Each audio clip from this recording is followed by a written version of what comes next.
So I just want to extend a very warm welcome this morning for our Climate Chamber City webinar, which is part of our series in September for Climate Chamber City online platform. For those of you that don't know me, I'm Richard Muir. I'm the Deputy Chief Executive of the Glasgow Chamber of Commerce. And a big welcome to you all this morning for attending, and particularly to Dr. Roddy Yarr, our guest presenter this morning, for the session on Glasgow City Innovation District's journey to climate neutrality. Roddy's going to tell us about that shortly with a presentation, and then we'll open it up to Q&A.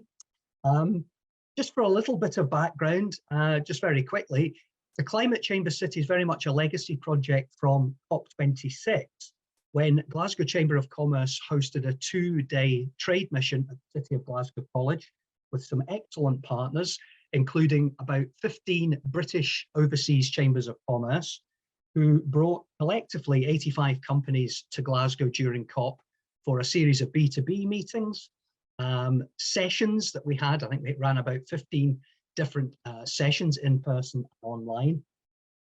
And we had 60 contributors, 160 individuals took part from those 85 companies.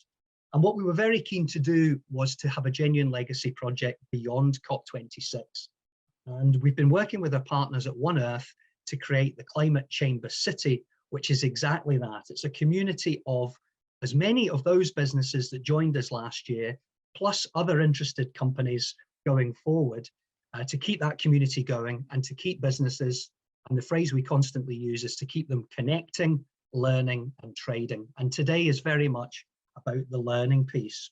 So we want to keep and build those international collaborations and partnerships, and we want to aid delivery of an ambitious sustainability and climate targets, and connecting overseas businesses with our Scottish companies. So as I said, we're keeping the momentum going online with One Earth, and really want to get this community of ethical businesses together to keep the Climate Chamber City partnership going forward.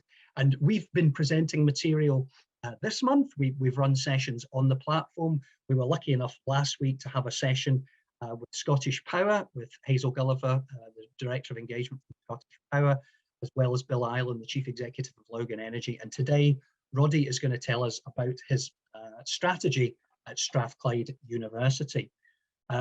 Roddy is the Executive Lead for Sustainability at Strathclyde University, and the work that Roddy and the team are doing to make sure that Glasgow City Innovation District is climate neutral. Roddy is also project sponsor for Scalar climate and social responsibility projects across the university assets, including the multi-award winning 10 project climate neutral district vision, and also leads the Sustainable Glasgow Green Infra and Transport Hub. I'll hand over the reins to you now, Roddy, and you can tell us all about the strategy, and we can open up to Q&A at the end. Thanks again, Roddy. Thanks, Richard, and good morning, everyone. Nice to see you. I will attempt to share my screen and begin the presentation. Somebody will need to tell me if they can see the slides clearly, hopefully. Yep, brilliant. Yeah, that's okay. That's good, Roddy. Yeah, so thanks for inviting me along. It's lovely to be here. I have been at the University of Strathclyde now for 7 years last month, which was incredible to think about. And I'm delighted to share some of the work that we're doing with the city. I have to say, you'll sense that this is a very collaborative effort that we're leading and working with partners on. So I've got a few slides to show you, really to explain the vision, to hopefully make it clear for you how it fits together with city plans, and what it can mean for businesses and organisations in the city, and indeed in the region. This is one project that I'm going to mainly focus on.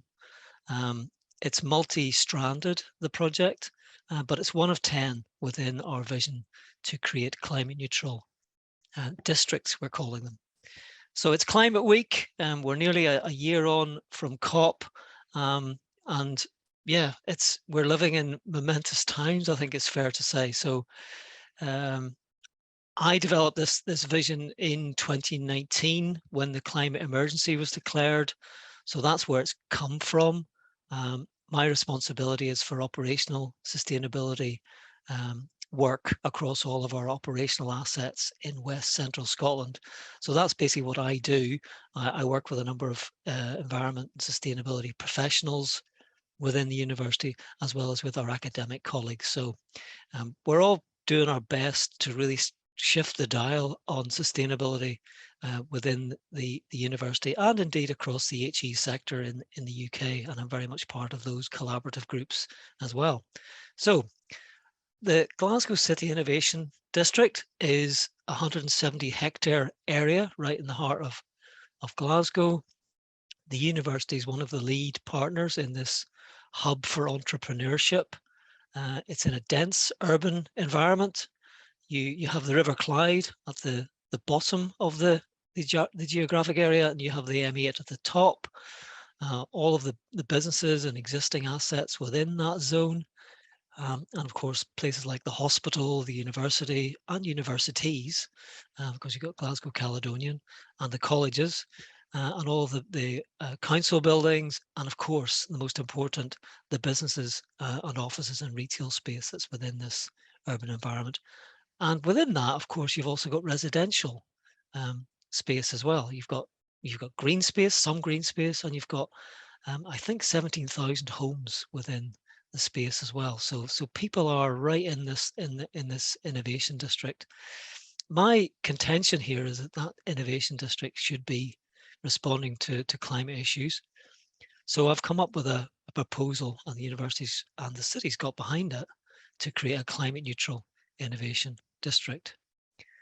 So what is a climate neutral innovation district? In this case, a climate neutral district. So it's 100% renewable heat, power, transport, adaptation, and well-being plan for our community. What we mean by climate neutral essentially is energy carbon neutral in operation and responding to the changing climate. But as you can see, it's also about the transport element. It's about placemaking. It's about nature-based solutions. And it's about people, citizens, organizations, and businesses that operate and move through and visit and engage with this space. So this is my colleague calls this the flattened pigeon shape, with the head and the beak at the top of the plan towards the hospital, and then the tail crossing the Clyde to the city campus at the bottom of High Street. High Street, the original birthplace of Glasgow. So you've got history, you've got entrepreneurship, innovation, you've got the River Clyde, a natural asset. You've got the built environment, which lends itself to being more sustainable and providing a platform for sustainability, and I'll explain what I mean by that. And you've got all the organizations who use heat and power and require mobility and also need to get to and from spaces to be mobile.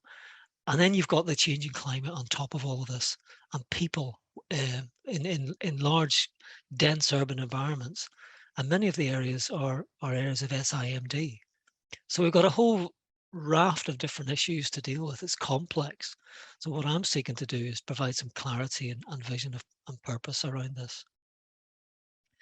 So what's the policy and funding horizon? That's really important, and it's going to become even more important. You can see the changing nature of energy because of various geopolitical issues, cost of living crisis. But if you strip some of that away, you can see that the government and the UK government, the Scottish government, is trying to enable this work to happen across the piece. So all of the planning frameworks, the city's own plans, we've been very mindful to align with those. Just transition is a policy driver now, so people and a just transition away from fossil fuels towards more sustainable ways of working. The Heat Network Act is a strong enabler of this, because a lot of this is about heat and cooling. And you've got also the innovation piece as well. So how can we be innovating in this space? So these are some of the drivers that you'll be well familiar with. And of course, shared prosperity is now a thing. It's now arrived in across various local authorities, including Glasgow. So there is some funding coming into the area, and not necessarily into sustainability, but there's an environment of progression here, which is positive. I see it as positive anyway. Whether it's enough is another question, and perhaps you'll have some thoughts on that. So universities, we're a university. We see ourselves as enablers of climate action, and I think in this case, facilitators of a response, almost as a neutral friend, if you like, a neutral partner in the city to try and help drive change. We have large estates. We need to decarbonise. So my job very much is now focused on reaching out and working with collaborations and partners to try and enable that change to happen. We use a lot of heat and power, excuse me, because we do a lot of research, and that is energy intensive, ironically. But we want to decarbonise that. We are rooted in our community. We have a strong covenant. As an organisation, we generate a significant gross value add in that sense for the city, as do all the universities that are in Glasgow, and indeed the colleges. We're rooted in our communities. We have good links. We've got good ideas, I think. I hope this is one of them. And we also know how to deliver large infrastructure projects, and I'll give you some examples of that. This is one example. On the left, this is our district heating scheme, a 3.5 kilometre district heating network that we installed in 2018. And we understand the scale and speed of delivery is needed here. We think we're able to bring forward a vision and ambition and to signal investment, and I think that's important. Investment in green elements, I think, is where I see the real potential here, and to work with our supply chain. But also, this is not easy to do. It's not easy to dig up the streets and install infrastructure, but we've done it. We've kept the university and indeed the city, who we engaged with, operational during the process of putting in a large piece of infrastructure in this dense urban environment. But we need strong governance, and we need the strategy to support it. And the bottom illustration is the green print for investment that was generated, as I say, a year ago during COP, and on the climate neutral vision is in that investment prospectus. So that's really positive, and I'm glad the cities, embrace this idea, and I hope that continues going forward. So, as I say, we have to keep our campus live when we do large projects that impact on things like the streetscape and the pavements and footways. And in the image on the right, this is actually Cathedral Street, which we dug up a number of years ago, and then put back again because we created an issue on Cathedral Street, so we had to move the pipes. So we don't always get it right, but the pipes are in, and they're just in a different place next to Cathedral Street. So, this is not easy stuff, but you can see the scale of this heating network that we installed below the streets of Glasgow. And you wouldn't know it was there now, because time moves on and the city's working as normal. So, keeping things going is really important, but I think you have to break a few eggs to get stuff done, and that's what we've demonstrated that we can do without too much disruption. And I think what I would say here around the project that we delivered for the district heating is that communication is really, really important in this, and I think that's why it's helpful to come and talk to you today, because it helps you become aware of what it is we're actually thinking about here, and it helps me to get feedback from you as well, which is really important. So we've got lots of renewables, and I think this is important as well, as another dimension. We all need, if we can, to start thinking about generating more of our own energy locally and using that energy locally. And I think that's a really important point. And it's a thread that I think we all now need to really start thinking about. You'll have seen the rising cost of energy. And if you can generate your own energy or our own energy and use it locally in a way that's viable for businesses and organizations, it makes us businesses and organizations more financially sustainable. So that's something that I'm really, really supportive of. We'd like to do more large-scale renewables, and I think the city and region could be pivoting more towards that, and perhaps getting into some of that investment prospectus as well as a city and region, so that you and we can benefit from that local generation locally. So things like smart grids and how that whole dynamic of the Energy Market Reform Act works within a city region is a really important dimension to this. So another case study is our learning and teaching building, and within the idea of the innovation district and the whole idea of a climate neutral district is it is a whole system. It's not just heat and power. It is also how we manage resources. It is how we manage place and make much more appropriate places, how we manage transport, and how we manage the natural environment. So we very much try and weave this thought process into all of our all of our capital projects for students and for staff to learn and teach in, and also for places that the public has access to across the university campus. So reuse, circularity and climate adaptation all feature now in our major projects planning and design process. And this is just one example. This is the new learning and teaching building on North Portland Street and Richmond Street, opened last year, and it basically repurposed two buildings, the architecture building at the top of the hill, everyone knows about the hill at Strathclyde, and the former Colville building. So those two buildings were repurposed into a learning and teaching space. And by doing that, by using the shell and core, we were able to save significant emissions on embodied carbon, and also able to install a green roof and think about connecting this onto the district heating scheme, which we did, and also try and make a space that's much more appropriate for modern learning. So that's what the learning and teaching building has helped us to do. So it's not perfect, but it's a start. It's a step in the right direction. I think that's very much been accepted as something that we need to be thinking more purposefully about and trying to embed climate thinking in our business process, if you like.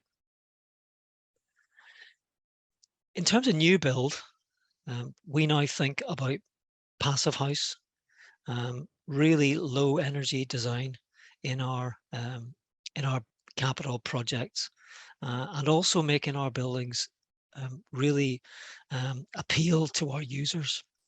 So this is our passive house and well building strategy. So our new Charles Wang Advanced Technology Innovation Centre design is emerging, and that's next to the existing Technology and Innovation Centre, which is here, this triangular shaped building, and the Innovo building, which is just here. So this space here is a research space that we're currently designing, and we're designing that to be passive and also well building certified. The building will be certified to passive house, and I think this is an important step for us as an organisation to take. It means that we will make sure that that building is going to perform as best as it can do in terms of energy demand, and also in terms of its ability to provide a healthy and appealing space for our users in the building. So we're going for 2 certifications on this building, and to really respond to, in this case, operational carbon and climate and health and well-being elements. So that's another kind of signal to the city, I suppose, in the innovation district, that we are serious about committing to these more advanced ways of thinking, I suppose. It's advanced in this case because it's really highly serviced research space.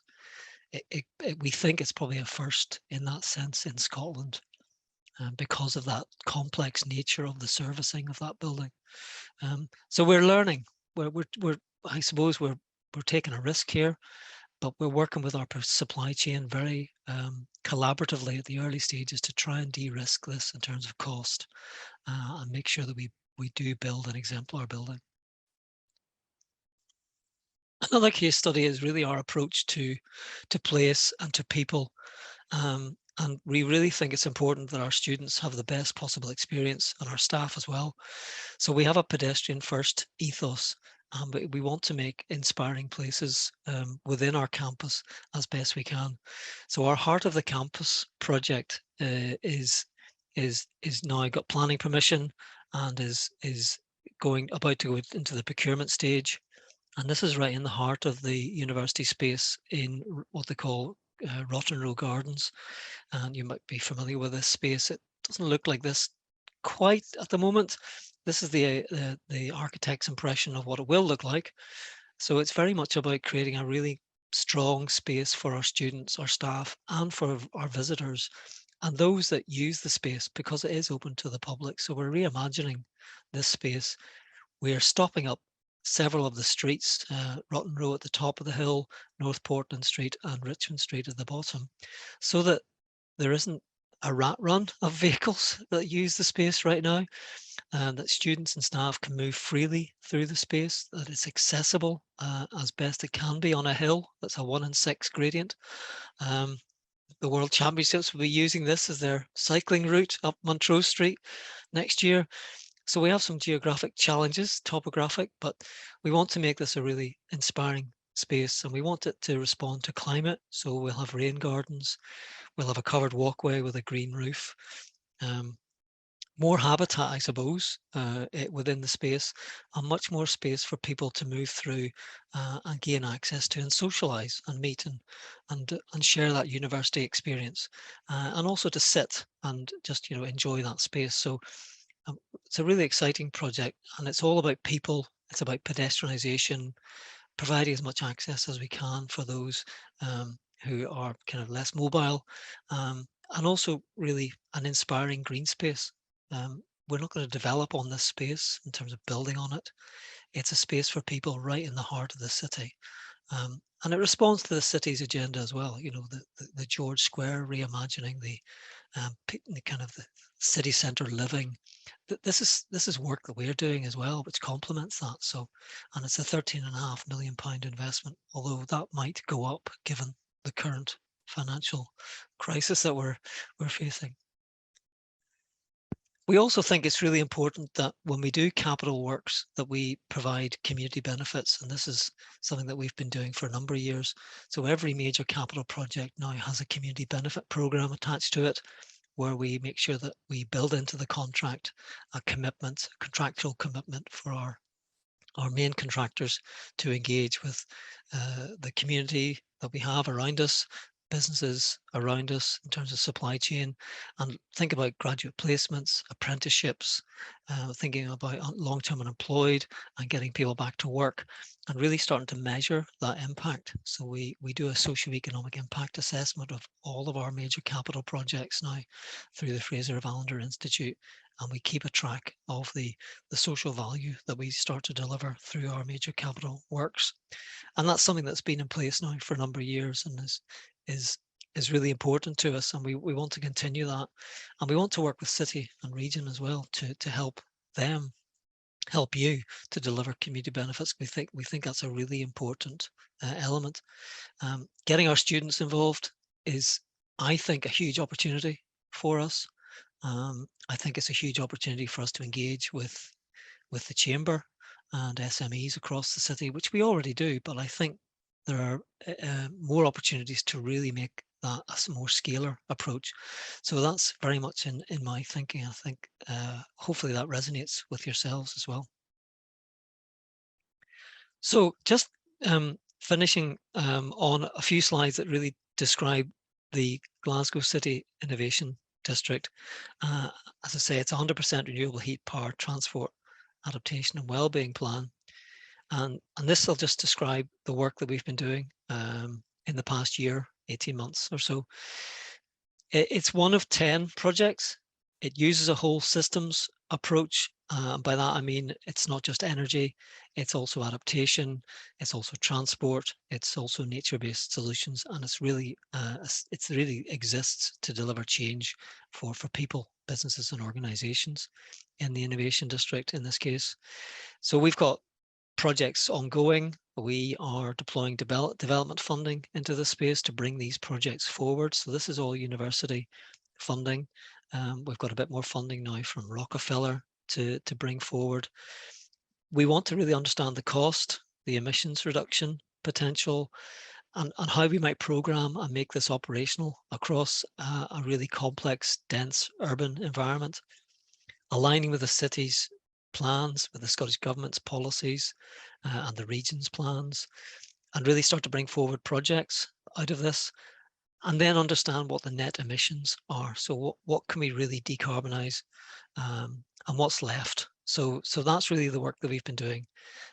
We have a design team, which is finished now as we move into phase 2. But phase 1, we had a design team here on the left of all the different kind of experts that we worked with. And we also have a steering group, or had a steering group, made up of lots of stakeholders who are either interested in this in terms of perhaps engaging with it, taking heat, for instance, once we build the infrastructure, but are able to help us provide feedback to what it is we're doing. The Wheatley Group, all the residential space across the city, waste heat from sewage in terms of Scottish Water, Sustrans and active travel, adaptation and climate ready clients. You can see all the linkages. So that's the work that we've been doing to build those kind of relationships. And we're now moving in towards phase 2 of the programme, having done the phase 1 report. And these are the numbers that we got out of the phase 1 report. Again, apologies, there's lots of detail here, and these reports are on our website, but you can see the nature of what we're talking about. We think we can get to 93% decarbonisation when we layer on smart grids. I think we're up to $500 million in terms of the cost, and some might say the investment opportunity, rather than cost. Cost sounds a bit negative, but I think it is an investment opportunity. You can see the nature of the pipework that we need, the number of residents and businesses that we would affect, and of course the heat potential that exists within the natural and built environment. And that's the important point here. It's how can we use the natural and built environment to help us to transition away from fossil fuels. So that's the vision, that's some of the numbers. And you can see this is the River Wear, just at the Albert Bridge on the Clyde at the bottom of High Street. And we see High Street as a climate corridor to distribute these services north and south, and then east and west. High Street, on the left, that's what High Street looks like. It's not a very friendly space if you're a pedestrian, I have to say. It's not very friendly if you're a cyclist. It's not very friendly if you're a tree, because there aren't many.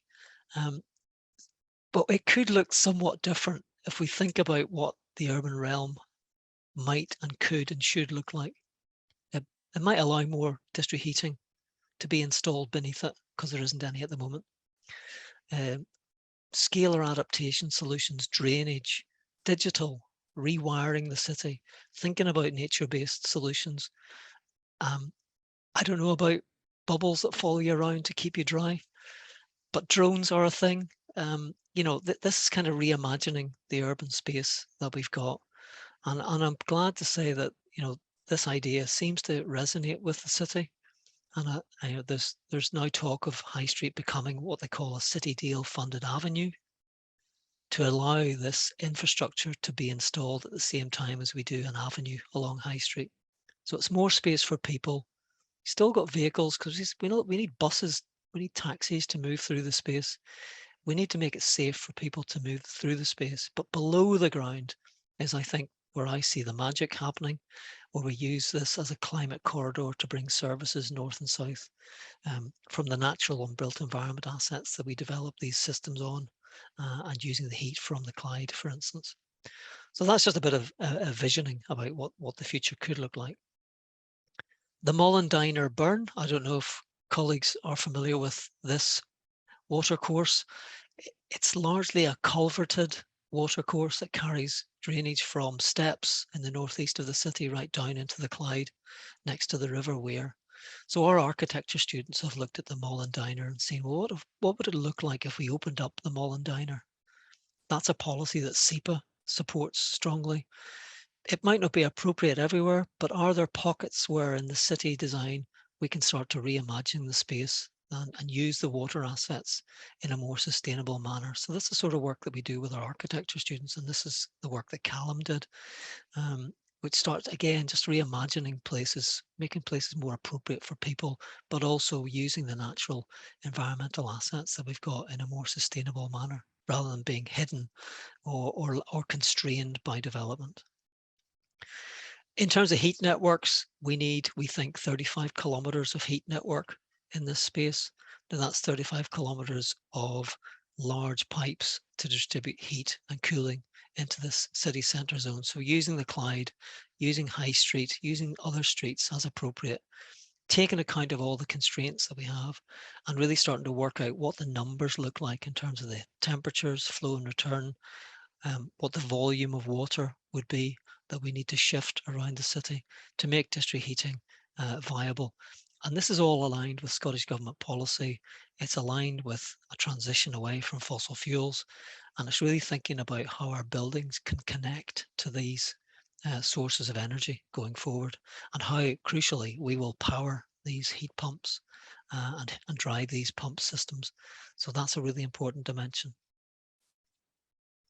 I'm doing some modelling work at the moment with a river modelling organisation at the bottom of High Street along the banks of the Clyde to really work out what the potential is and what the constraints are within the Clyde at the moment to start to land some of this, the engineering technologies are on the banks of the Clyde, or even on the Clyde.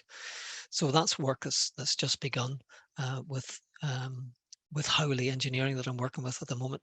And again, it's thinking about place. So can we align this thought process with, for instance, a Customs House quay design that's going on along Customs House?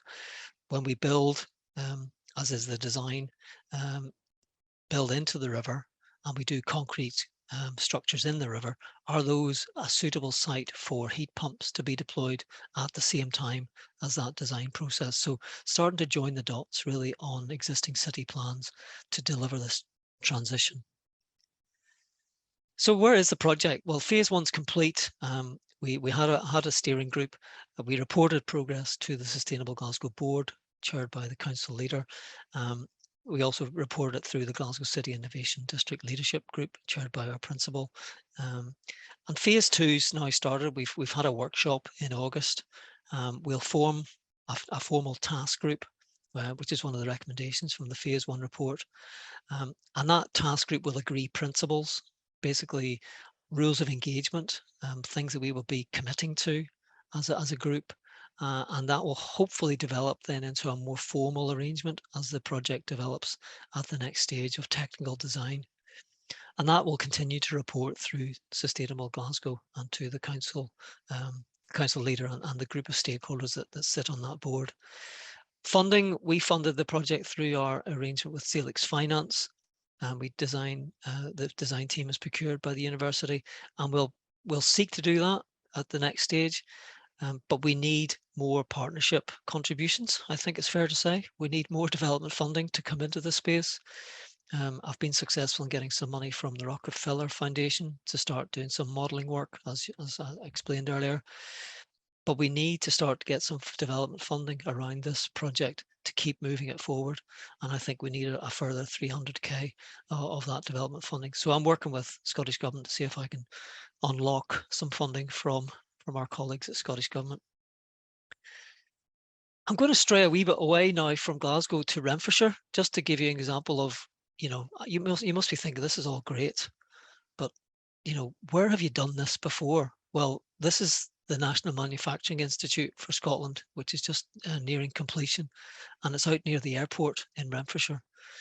And this is where we're using waste heat from Paisley's sewage treatment works, this is the outflow into the Cart, the River Cart. And we've been working with Renfrewshire Council, Scottish Government and FES, who have installed an ambient heat loop that takes heat from this wastewater, which is clean and goes into the Cart and ultimately into the Clyde. And it distributes that heat through a plate heat exchanger into the development zone where the National Manufacturing Institute for Scotland has been built. So there's a heat loop, that's large pipes in the ground, and that goes round and round. We take heat from that heat loop and we put it through a heat pump in this building and the building next door, which is the Medical Manufacturing Innovation Centre for Scotland. And we use that heat to provide heat for the building. The power for the building is provided by a large-scale solar array on the roof of this digital factory of the future. There is no gas connection to this building. So this is our first energy carbon neutral in operation building. We are the anchor heat load for the network, ourselves and the Medical Manufacturing Innovation Centre for Scotland. Sorry, lots of acronyms. And I suppose that's a signal that we've taken a risk here. We've signed a heat supply agreement, and that has unlocked this development with Renfrewshire Council. So hugely exciting. Hopefully it'll be opened early next year, more formally. But that's a signal of intent and a signal of delivery and a signal of investment. And I think that's a really good example to hopefully share with you, to let you see that this stuff is real and it's not just the imaginings of a person from Ireland. So yeah, we've done it, and we think it's really important, and I hope that we can inspire you to think along the same way. As Richard said kindly, award winning. Yes, we've won a few awards. So somebody thinks this is a good idea. The Seed Award we won earlier on the our international university peers also think it's a good idea. I think more about the partnership working, the networking that we're doing, building the relationship, building the vision, and then like making it happen, getting everyone around the table and starting to share jointly what we're doing. I think that's that's what we need to continue doing more of, I think. So what might it mean for you? And I've got 2 more slides, so I'm nearly finished, and thanks for bearing with me. We need a clear vision, we need strong signals and leadership, and that will, I think, if we get behind it, enable a citywide transition. We need a pipeline, and I think that's what we're trying to build here, is a pipeline of climate investments that actually bring in that investment piece and that investment in green infrastructure. I think is hugely important, and skills and jobs and social justice, because my ultimate aim here is to bring affordable heat and power into the city that everybody can benefit from. I think that speaks to social justice, and I hope that message comes through. And it is about clean, local and viably priced energy. That's just so important now. We have to do this ourselves, I think. We are the market, and I think that's something that I think the university and city and region have to really get behind. We also have to make it climate resilient. Climate change is locked in, and it has to be people focused. So, I think, we all need to think about a fabric first approach for our buildings.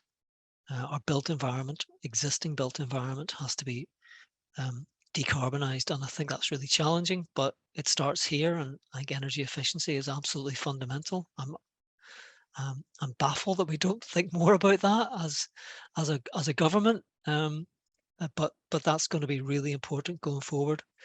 And I think just looking at your own buildings and the natural and built environment that you've got, and seeing how you can repurpose where appropriate to provide heat and power and adaptation solutions is going to be, if not important now, it's going to be really important in the future. So some conclusions, again, this is kind of a bit of repetition, but it is about a vision. We need a strong vision. We need to be able to see what's coming and how we can get around it. It might not be perfect. We might not get all of the way, but I think it gives, hopefully you can see what it is we're trying to do here. It helps you understand how that might resonate with you, and how you might be able to respond to it, how you can feed into it and become part of it. I think it's really important. So, and I think the locally owned renewables generation in the city needs to be a key priority. I think we need to empower our students and communities of practice to act more. I think that's a really important piece. And it shouldn't be siloed. We have to think about a whole systems approach. We have to think more holistically, I think, and collaborate and I hope you agree with that, because when we talk to each other, we start to generate ideas, we start to generate purpose, and we get that kind of mission-based approach. And of course, the pipeline of climate investments that ultimately delivers, for our communities of practice and our skills and jobs agenda is really important. And of course, social justice as a key outcome. And I think that's me. Thank you. Excellent, Roddy. Thank you so much. That really was, and I'm sure everybody on the call will join me in thanking you, a really inspiring vision, and great to hear about so many of those initiatives, which I suspect, me included, quite a few of us didn't know nearly enough about. There's a lot to unpick in there, and there's a lot that you've covered. You have actually answered, I jotted down 2 or 3 questions, and I think you've kind of gone some way to answering some of my questions, so thank you for that as well. I'm going to open it up now to folks on the call. If anybody's got a question, please raise your hand or put it in the chat box. Please don't be shy. You've got one chance to put Roddy on the spot with any questions. I mean, I'll kick off with one, and I think you did partly kind of answer this, Roddy, but it kind of strikes me that what you're doing at Glasgow City Innovation District could well be rolled out on a much wider basis throughout the city and the region, and you kind of covered that in terms of the work you're doing at Ennis and Renfrewshire.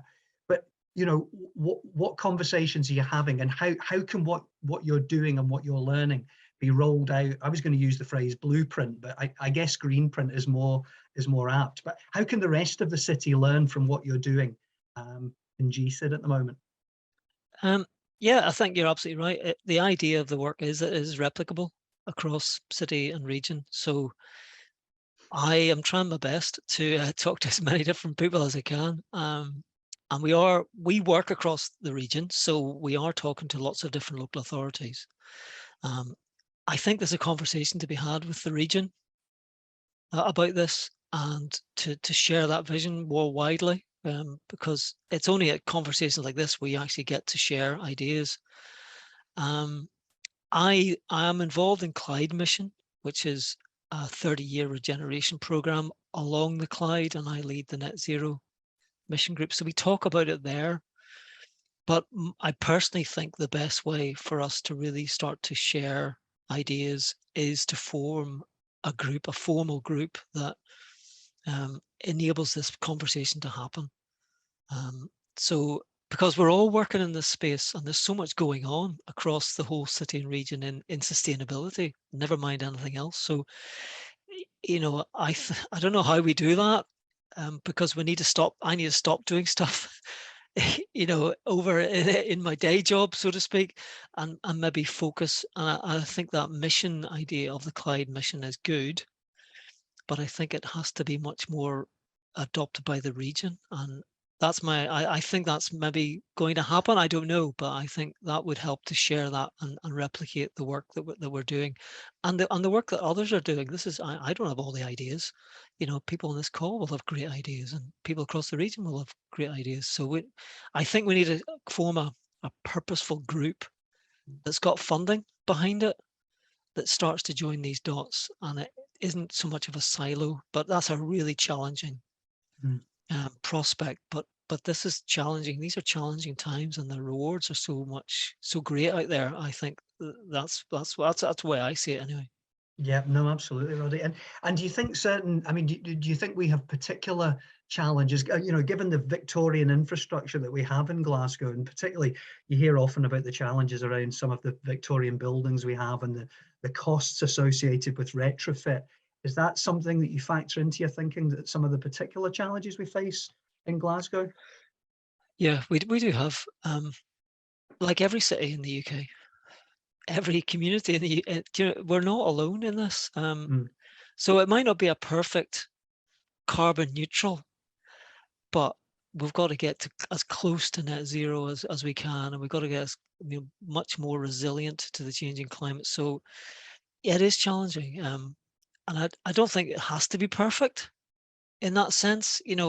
I just think we need to start moving and agree what it is we do, but all be bought into that collective vision, and at least be on the same page, because I think we're far from that. I think there's a huge amount of capacity building to go on, so that everybody is aware of what we're talking about here at an appropriate level. I think, every councillor should be trained or upskilled, every student, every business owner, every employee, and there's a lot of that work going on.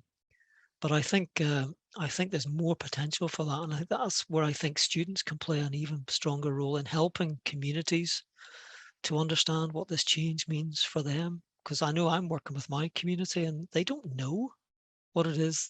They don't know, Yeah. but they Yeah. want to know, and at a level that's appropriate for them. So I think there's our students can play a big role in this, and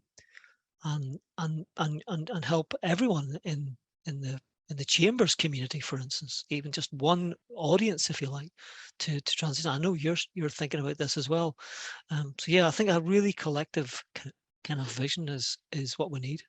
Great, Roddy. Well, and we've just had a contribution there from Mariana, who's from the Cambridgeshire Chambers of Commerce, and she's asking if she can pick up with you outside this call because she'd like to discuss some of the things you've been talking about in more detail. So there we go. The best practice being shared around the UK, and it does make me think actually that perhaps we should arrange, if you're open to this idea of maybe getting you to speak to a wider chamber audience, because we do meet regularly with colleagues within British Chambers of Commerce and Scottish Chambers of Commerce as well. So there might well be wider conversations to be had there, Roddy. But yeah, Mariana would like to get in touch. And of course, if you're okay, we've recorded this morning's presentation and would like to put the content up on the Climate Chamber City and promote that to a wider audience as well, so that we're getting that messaging out there. Yeah, no, absolutely fine. That's great, Roddy. Thank you. And I mean, before we kind of wrap up this morning, could you just tell us a little bit more about the district heating system and how that works? Because obviously with the energy challenges that we've all got at the moment and the costs, how might taking heat from the River Clyde in the case of Glasgow, how's it going to help, and how's it going to kind of offset energy costs? Can you tell us a bit more about that? Yeah, so I think really the point is that we're looking at what natural heat and cooling potential there is in our resources in the city. The river is there. It's a huge heat source. So we need to tap into that. And, it's not like this is not what we already do. We do it at Clydebank, at Queen's Quay, award-winning heat pump in the Clyde Basin out at Clydebank, which is heating public buildings and providing an alternative source of heat that isn't gas-fired.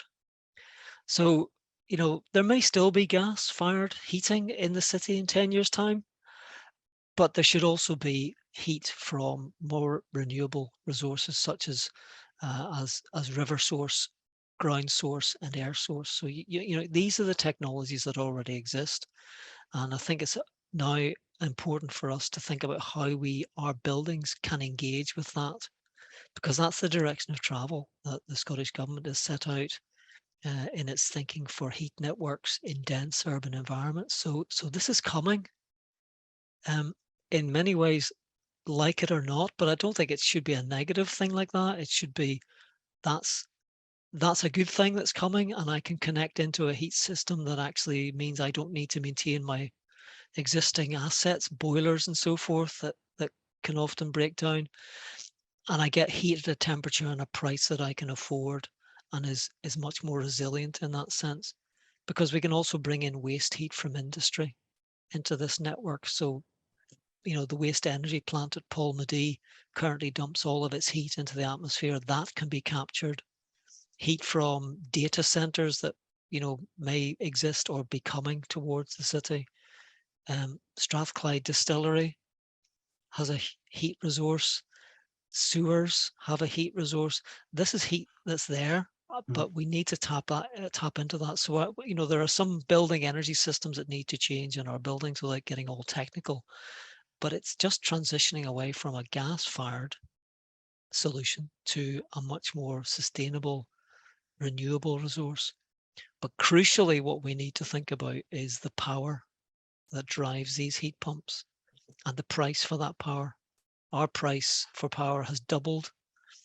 It's going in the wrong direction, and we have no control over that. So this is to my point about if you can generate more of your own energy at your own control, you have much more control of price and resilience. I'm not saying we shouldn't go away from the existing infrastructure, far from it, because we need that grid infrastructure, but there has to be more focus, I think, as a city and region, on generating and using our energy resources sustainably locally for people and businesses to have more price security and resilience. Great, Roddy. Yeah, excellent. And Alan's actually asked a question I was thinking about myself as well, which was that from an international angle, Roddy, are there cities that you take inspiration from, that you see great work and you stay close to, and equally have other cities come to you for for guidance as well from an international point of view? Crikey. Yes, absolutely. Scandinavia, obviously, Copenhagen. I've been there several times and seen their systems, and even small villages in Denmark and Sweden, Malmo. All those, they just have, they're in a different place to us. They value energy in a different way. They value the natural environment in a different way. It doesn't mean to say we don't, but it's just that they've geared themselves up to be able to capture heat and use that as a resource to provide socially progressive policies that actually help their people and their citizens. And we haven't done that as much. So I look at the Scandic countries. I look at Berlin. I look at Vancouver. We talk to Vancouver through UBC, University of British Columbia. Have people come to me? Well, I talk to other universities, but I'm not a font of all knowledge. I'm just trying to do as best I can, really. There was interest during COP. We had various international delegations that came, and even Norway came and looked at what we're doing. So, yeah, I think we've got the right idea, and we just need to learn from others and, Yeah. as I say, communicate and try and bring in all that knowledge. Bristol's doing some great work. Leeds, in the UK, there's some fantastic work already done in London. And let's not forget the GLA, the Greater London Authority, done fantastic work. Paris and its 20-minute neighbourhoods. There's so much great work going on. You don't have enough time in the day to get to go and learn about what's going on. It's So yeah, well, I just need to keep looking outside and seeing what's happening. Great, Roddy. No, that's really helpful, and it ties in very much with the Climate Chamber City, because the British Chamber Germany are heavily involved, and we have a relationship with the Berlin Chamber of Commerce. We also know contacts at British Chamber of Commerce in Canada as well. We've spoken to colleagues in Toronto and Montreal in the last year as well. So, and the Norwegians, of course, were our biggest supporters actually during COP26. I think they brought about 15 or 16 companies across during COP to Glasgow specifically for a 2-day trade mission. So again, if we can help broker those conversations and conversations, happy to do that. And you touched on that earlier on in your presentation. You talked about collaborations and partnerships, and I think that's the underlying message that we've taken from the 3 webinars that we've run this month. And what brings the Climate Chamber City right into focus is that collaboration and partnership. And I see Mariana's just asking there if she can come to future events, and absolutely you can, Mariana. We want to try and get as many British and overseas chambers of commerce and your members involved as possible. And we would urge you all, if you haven't already, to sign up for the Climate Chamber City platform, which is free to join. And we will be putting today's content on that. And Stella has been dropping content into that platform on a regular basis. So the whole idea is, as we build momentum, there will be more content so we can learn from each other and share best practice. So I just want to thank Roddy for his contributions this morning. Excellent and inspiring, Roddy. Thank you very much. I think we've all gone away with lots of valuable information, and you have inspired us this morning. We are, as a chamber, continuing to champion all things green, circular, net zero. We've got our Climate Chamber City, which we've been talking about this morning. We've also got a Conference of Business, and you'll be hearing more about that shortly. We've got a Step Up to Net Zero campaign as well. So there's a lot going on at the Chamber in this space at the moment. And I know, Roddy, we've talked in the past about having a conference looking at all of these issues, and that's something that we will continue to look at as well. And particularly with our Conference of Business, and that is the intention for that. We're also promoting COP27 with our Egyptian British Chamber of Commerce colleagues. And they have a 2-day business conference in Sharm el Sheikh in November. All the details are on our website, and the packages are all in place if anybody's interested. And also just want to finish by saying that we have a Glasgow Talks with Keith Anderson, which is on this Thursday. It's an in-person event in Glasgow, 8 o'clock in the morning on Thursday at 200 St Vincent Street.